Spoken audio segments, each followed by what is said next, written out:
how much water is in the This is America's starting five. Okay.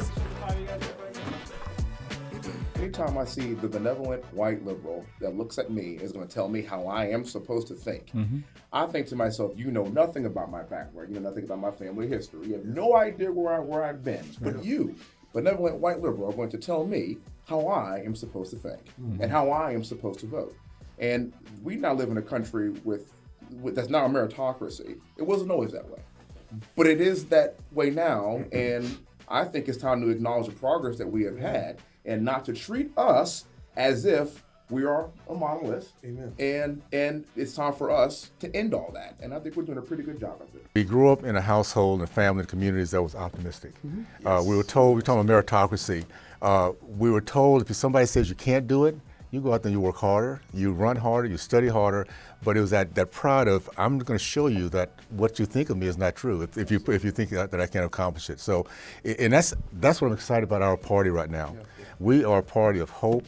We're examples of what can happen. And by the way, those who are listening to our conversations, we've all gone through ups and downs. That's the life. That's what we all come down. Now, we don't harp on it because we've gotten through it. We've learned from it.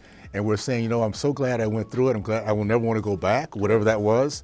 But we learned from it all. And that's the message that we all have. Joe Biden has been in Washington since 1972, clearly lost touch with not just the homeland, but the planet Earth. One thing I know about God is God does not hand out brains based on income. He doesn't hand out brains based on race. He doesn't hand out brains based on inner city versus rural America, frankly, the world. So to have someone suggest that if you are poor or if you are a minority, you might be just as smart. Poor kids are just as bright and just as talented as white kids. I mean, that paradigm should have exploded in the 1930s, not the 2020s. It's just, but I think, John, you hit the nail on the head. These aren't gaffes. We're laughing at them because to have the President of the United States say something so absolutely insane, either you laugh or you cry. I feel bad for him and the people who support him, who prop him up as the leader of the free world. Look, I believe, as you believe, that talent is evenly distributed across the entire world, but opportunity is not.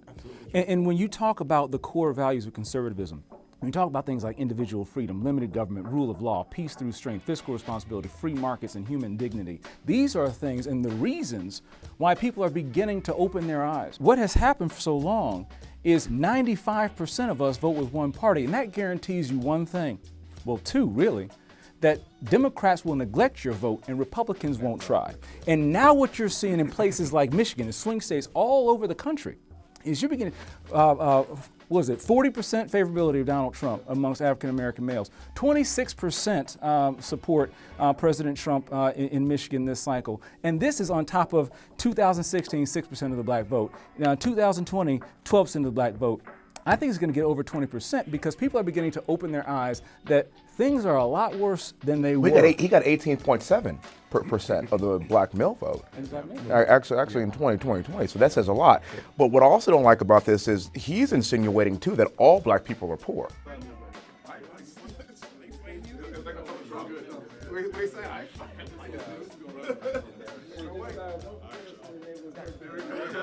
you very much.